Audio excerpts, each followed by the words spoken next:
మన ప్రభువైన యేసు క్రీస్తు కృప మీ ఆత్మకు తోడయుండునుగాక. ఆమేన్. ఫిలోమోను 1వ అధ్యాయము 25వ వచనం. దేవుని కృప సత్య సంపూర్ణుడుగా మన మధ్యలో నివసించుటకు వచ్చాను. కృపయు సత్యమును యేసు క్రీస్తు ద్వారా కలిగాను. మీరు విశ్వాసము ద్వారా కృపచేతనే రక్షింపబడి ఉన్నారు.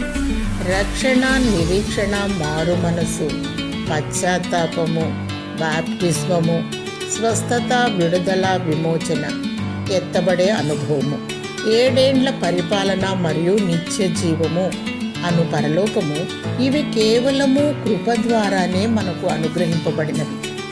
వీటి నిమిత్తము నీకు వివేచన లేనప్పుడే అనాది కాల సంకల్పము చొప్పున ఏర్పాటు చేసుకొని దేవుడే మానవ రూపముగా సిలువలో రక్తము కార్చి చనిపోయి తిరిగి లేచి రక్షణను నిధిగా ప్రసాదించి నీ కొరకును నా కొరకును స్థలము సిద్ధపరచడానికి వెళ్ళాడు.